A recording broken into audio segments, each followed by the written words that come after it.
Selamat pagi Bapak Ibu Saudara yang terkasih di dalam nama Tuhan Yesus Kristus.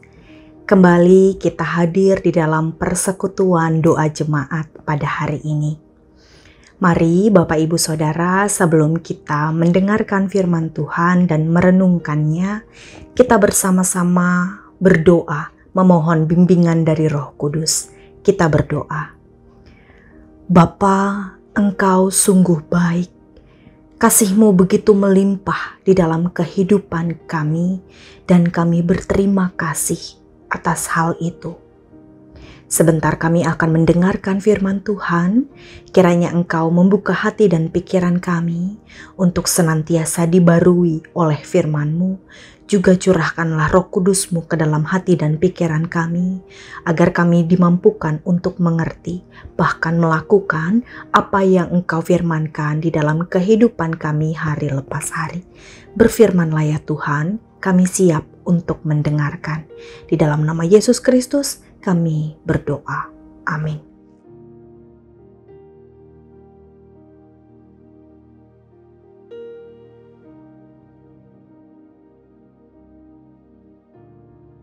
Bapak Ibu Saudara, pembacaan Alkitab kita pada hari ini diambil dari Injil Matius pasal 5 ayat yang ke-7. Demikian. Berbahagialah orang yang murah hatinya, karena mereka akan beroleh kemurahan. Bapak Ibu Saudara, salah satu karakter yang sepatutnya dimiliki oleh setiap orang percaya adalah murah hati. Akan tetapi kemurahan hati yang seperti apa yang Yesus maksudkan di dalam pembacaan Injil Matius 5 ayat 7 ini?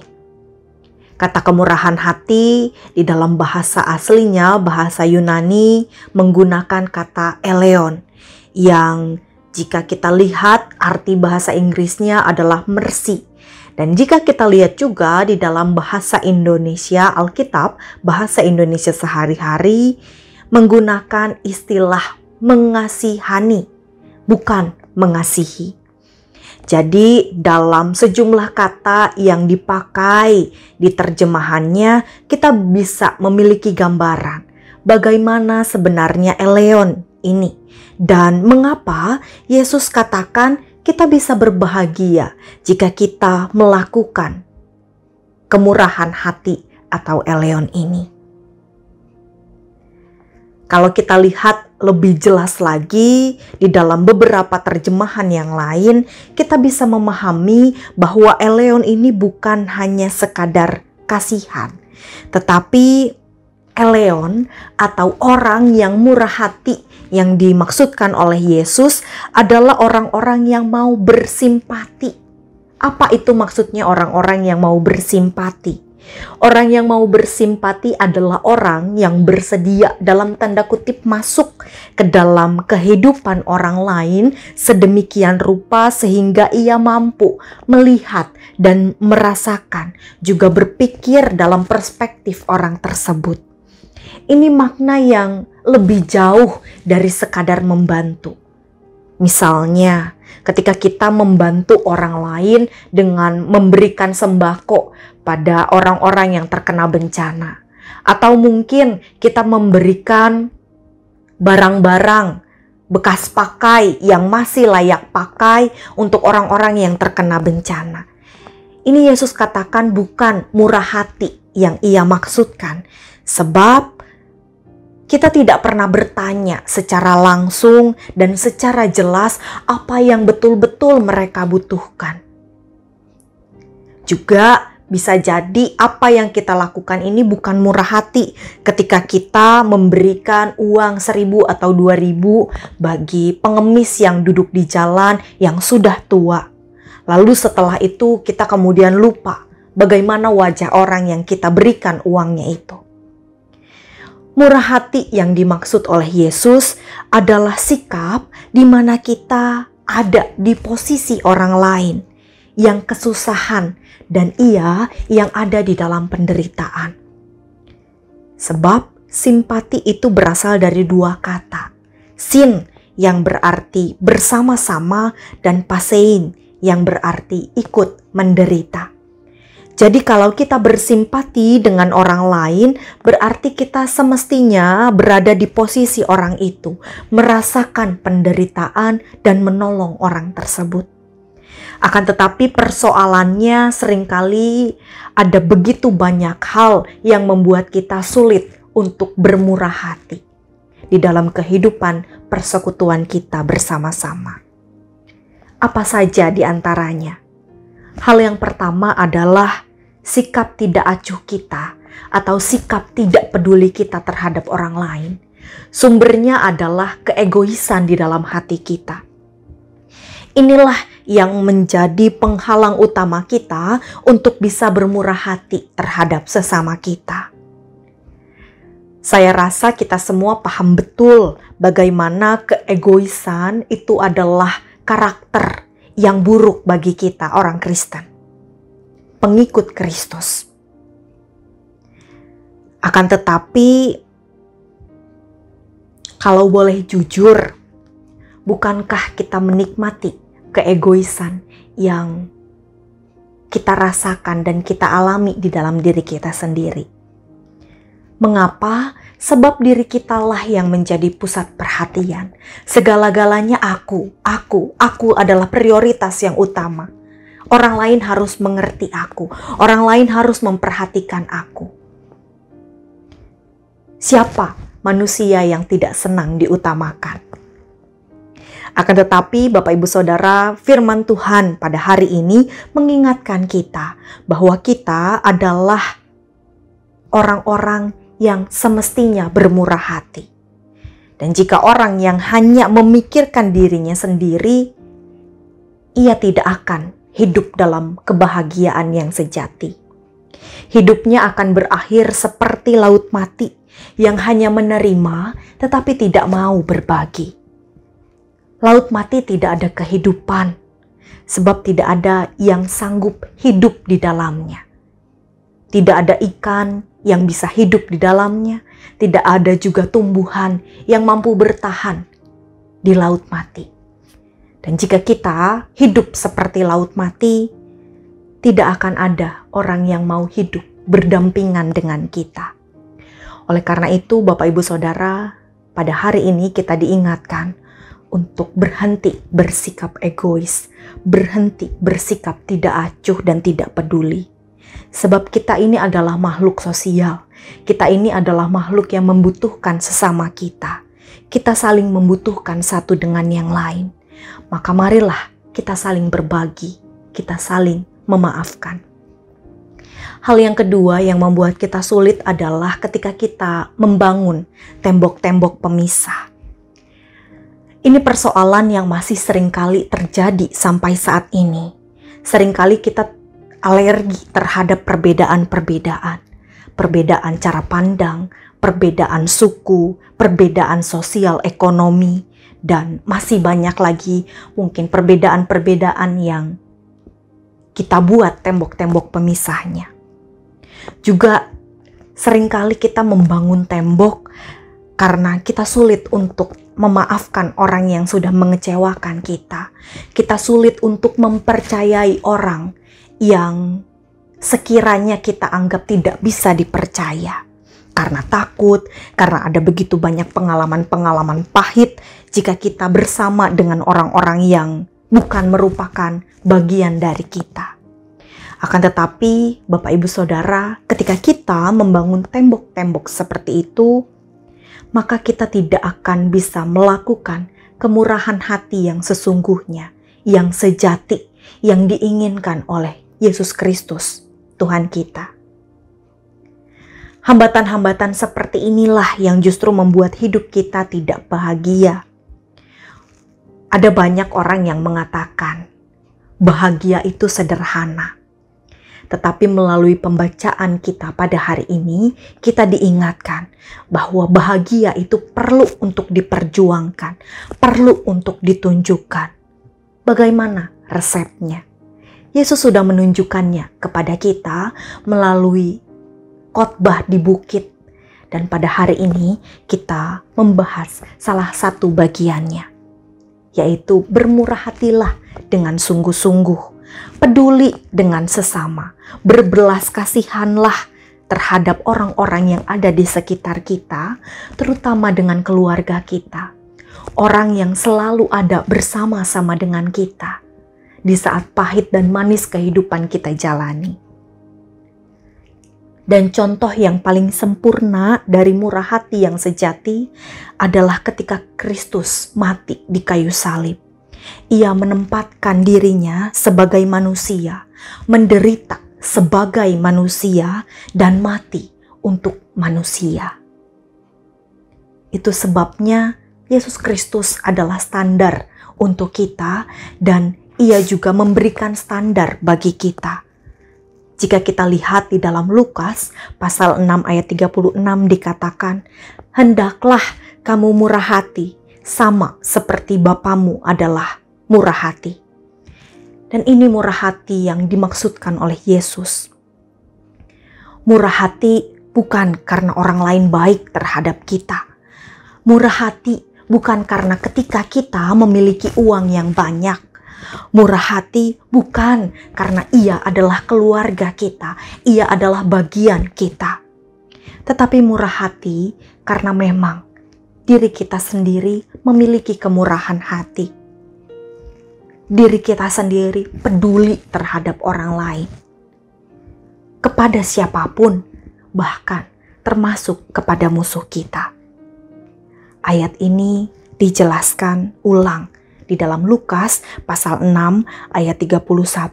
Dan sebagaimana kamu kehendaki supaya orang perbuat kepadamu, perbuatlah juga demikian kepada mereka. Bersediakah kita melakukannya? Kiranya Tuhan memberkati kita semua dan memampukan kita semua untuk bermurah hati satu dengan yang lain. Amin.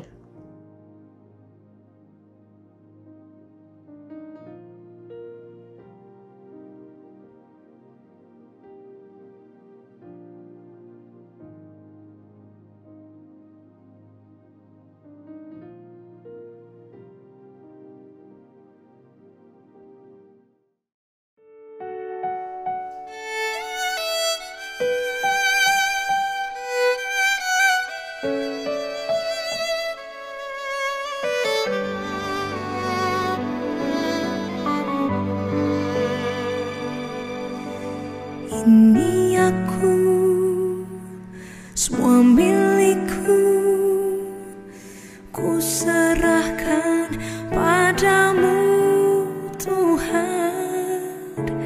Penyesalan dan kebanggaan, suka dan duka, semua ku serahkan.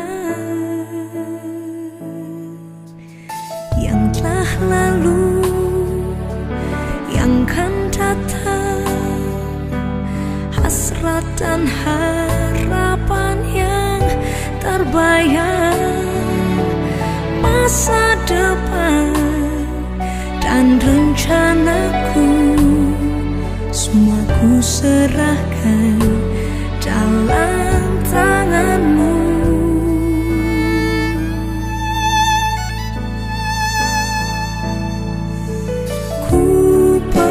Persembahkan hidupku kepadamu Tuhan, untuk kemuliaan-Mu ku berikan hidup ini sebagai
dalam tangan-Mu. Ku persembahkan hidupku kepadamu Tuhan, untuk kemuliaan-Mu. Ku berikan hidup ini sebagai persembahan yang berkenan padamu. Oh, ku persembahkan hidupku kepadamu Tuhan, untuk kemuliaan-Mu. Ku berikan hidup ini sebagai persembahan yang berkenan padamu. Ku berikan hidupku kepadamu Tuhanku.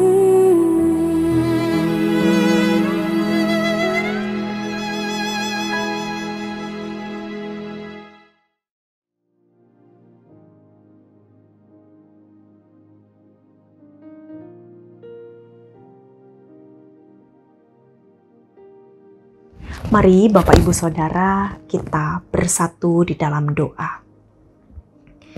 Kami bersyukur untuk firman yang boleh kami dengarkan pada hari ini. Kiranya Engkau memampukan kami untuk bermurah hati satu dengan yang lain, sama seperti Engkau bermurah hati kepada kami. Kiranya kami boleh bersimpati terhadap sesama kami, bahkan kepada musuh kami sekalipun. Dan juga saat ini ya Bapa, kami hendak mendoakan saudara-saudara kami dimanapun berada, di dalam setiap pergumulan yang sedang mereka rasakan. Tuhan, kiranya Engkau menguatkan mereka di dalam setiap pergumulan yang mereka rasakan. Kiranya apapun yang mereka sedang pergumulkan, apapun yang mereka sedang rencanakan, Engkau dengarkan, Engkau lawat mereka satu persatu di dalam kasih kuasa-Mu yang kudus. Engkau tutup bungkus setiap rasa kekhawatiran mereka dengan darah-Mu yang kudus, agar kami semakin dikuatkan di dalam iman kami kepadamu, semakin percaya bahwa apapun yang kami alami tidak pernah lepas dari perbuatan tangan-Mu, dan Engkau yang akan menjaga kami di tengah-tengah setiap kekhawatiran yang kami alami, di tengah-tengah setiap rasa duka yang kami rasakan, di tengah-tengah setiap persoalan hidup yang sedang kami gumulkan. Juga ya Bapa, pada saat ini kami hendak berdoa bagi saudara-saudara kami yang sedang lemah tubuh. Tuhan, kiranya Engkau kuatkan. Tuhan, kiranya Engkau jamah mereka satu persatu melalui makanan, minuman, obat-obatan yang dikonsumsi, agar di dalam sakit penyakit yang mereka rasakan, mereka tetap kuat. Imannya di dalam Engkau tetap teguh, berpegang di dalam kasih kuasa Kristus. Juga Tuhan berkati saudara-saudaranya atau orang-orang yang merawat mereka yang sedang sakit, agar Tuhan berikan kesabaran, Tuhan berikan kekuatan, Tuhan berikan kesehatan. Juga kami berdoa kepada jemaat GKI Gading Serpong di dalam setiap aktivitas yang dilakukan. Tuhan, kiranya Engkau menyertai setiap aktivitas. Tuhan, kiranya Engkau menyertai setiap pelayanan. Tuhan, kiranya Engkau menyertai apapun yang mereka lakukan dan mereka perbuat, agar jemaat GKI Gading Serpong dapat menjadi perpanjangan tangan-Mu di dunia ini, khususnya di dalam menjadi saksi kebenaran Kristus yang memampukan orang lain untuk melihat cahaya terang kebaikan di dalam diri mereka oleh karena kasih kuasa-Mu yang begitu besar di dalam kehidupan mereka juga. Tuhan, kami berdoa juga bagi GKI Gading Serpong, pengerja, TPG, penatua, setiap aktivis, setiap pelayan di dalam pelayanan yang dilakukan. Tuhan, kiranya apapun yang kami lakukan sebagai pelayan-pelayan-Mu, yang mereka lakukan sebagai pelayan-pelayan-Mu, itu semua dapat menunjukkan bagaimana hikmat Tuhan terjadi atas kami. Bagaimana kami bisa memancarkan kuasa Kristus melalui kerendahan hati kami di dalam pelayanan. Sebab kami paham dan kami tahu betul Engkaulah yang berperkara bagi kami. Bukan karena kemuliaan kami diri sendiri, melainkan karena kemuliaan-Mu yang jauh lebih besar. Juga ya Bapa, sebentar juga kami akan melanjutkan aktivitas kami masing-masing. Tuhan, kiranya Engkau menyertai kami. Kiranya Engkau juga melindungi kami di dalam setiap hal yang kami lakukan. Inilah doa kami, di dalam nama Tuhan Yesus Kristus kami mengucap syukur dan berdoa. Amin.